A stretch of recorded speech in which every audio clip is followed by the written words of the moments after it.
In case you guys didn't know, the last I checked, we are all individuals. And no two people are the same, even if they're twins, which is highly unlikely that you're going to be a twin. But even if you're a twin, I can almost guarantee that you are going to break down food different to your twin. So the point of this video is, what shall we eat and how can we design a diet without having a coach? So I'm not here to say to you to hire me as your coach, but if you are to hire me as a coach, that is a very smart decision. You should click the link in the description and hire me. Now, if you don't, and you're one of those people that don't like paying for shit, and there's a lot of people out there, or you're just a little bit tight-fisted, and you notice I never said if you're a little bit short on money, and you know why I would say it's not short on money? Because if you were serious about your health, you would find a way to pay someone.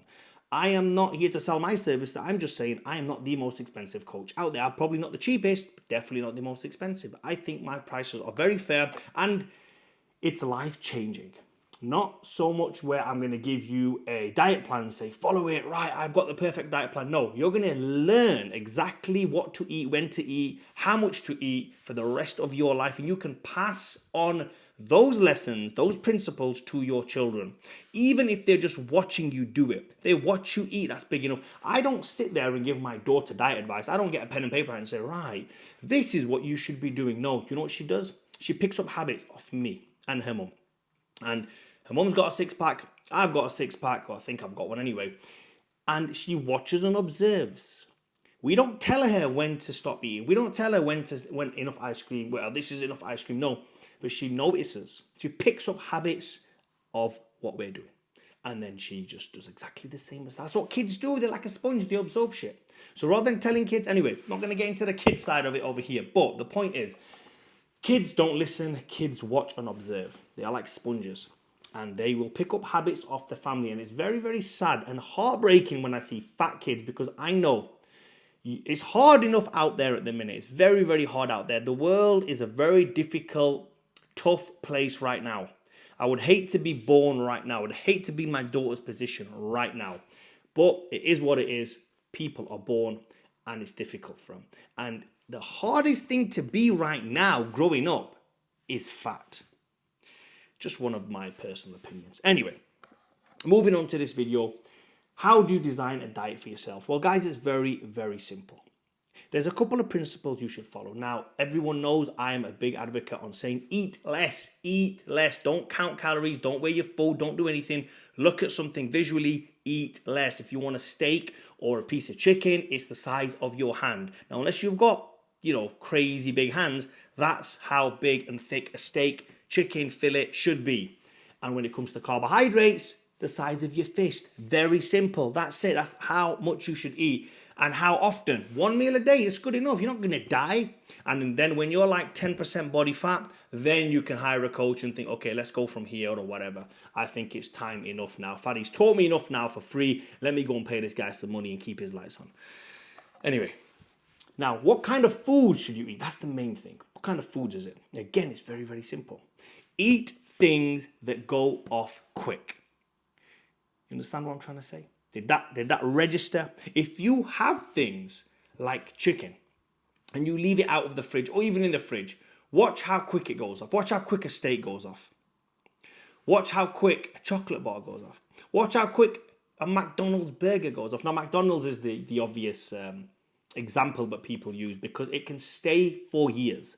The amount of preservatives it has inside a cheeseburger or their fries, they do not get moldy. And I know this firsthand, and I'm sure you guys have it as well. If you ever have a McDonald's on the go, it's always in the car. McDonald's is never food you take home. McDonald's is always car food. So if you're out and about on a trip somewhere and you don't recognize certain places and you think, you know what, it's just McDonald's.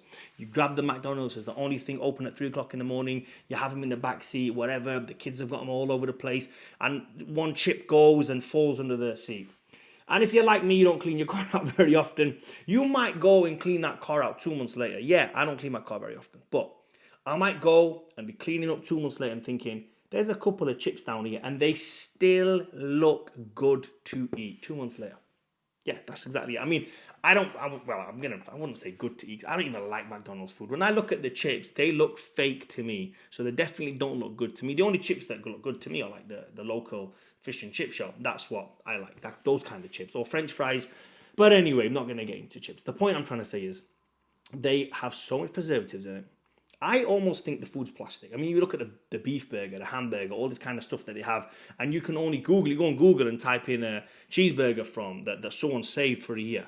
Yes, 365 days, and it still looks good, bro. It still looks edible. You look at it and think, yeah, nothing wrong with that. Now, try and get some berries, try and get some grapes, and leave them in the fridge a day or two longer than they're supposed to be. Or sometimes you can get fruit from the local shop, not like Tesco's and stuff like that, because that's a little bit sprayed with a bit of preservatives, a couple of chemicals in there just to hold it past its sell-by date. Then they start going off rapidly. But you go to the local, groceries or whatever. I don't know if many people go local anymore. I still go local as much as possible. And you get that fruit, and it will go off within the day. Have you ever had apples, like apples, we see apples nowadays? Those aren't real apples. Those are just manufactured to the, I'm not going to say anything. But there's so many different types of apples. Actually, Google how many different types of apples there are, and you might be in for a surprise. Anyway, point I'm trying to say is a friend of mine used to have a greenhouse, and he grew apples in the UK. And we got these apples, and he gave me them one day, and he literally picked these apples from the tree. From the apple tree. Yeah? Got the apples, gave me them. The next day they went off. That's how quick apples go off. It's insane. The fruit that they're giving you nowadays and the vegetables they're giving you nowadays, there's so much preservatives in there. But, how much can we do? We've got to eat some good food. We've got to eat some healthy food. But as a rule of thumb, a general rule of thumb, eat stuff that's going to go off within the week. And that is why I always prefer, and I'm going to get hated for this, I always prefer bread over oats. If you get some oats and you leave oats out, uncooked raw oats, you leave them out, they're going to last for years before they get moldy, if they ever even get moldy. You take bread goes off very quick. Why is that? It's not as bad as you think. So just as a rule of thumb, for every single thing, if you want to be healthy, stop eating tin food. Stop eating out of cans. Stop eating food that can keep in the fridge for a month at a time. Literally, the maximum you should keep of anything in your fridge is 1 week. And I'm pushing it, bro. If it's me, 1 day. I will never ever eat chicken that's more than 24 hours old. You guys know, if you follow me on Instagram or follow me on Facebook, you know I always post fresh food. I will never eat cooked chicken breast or cooked steak or cooked fish that's more than 24 hours old. If the food's being cooked into the quantity that I cannot eat, I will then save that for the next day, and I will make sure I eat it the next day. And if it's not eaten that next day, it is in the bin. You guys are putting that shit inside you. You need to think about what you're doing. Eat healthy food. Eat food that goes off quick. That should be your new banner on how to build a diet. So if you're looking for diet advice, free diet advice, build it yourself. Eat 1 meal a day and eat food that can go off quick. Hopefully this gave you some value. Click the link below if you want coaching by me. And as always, like and please subscribe.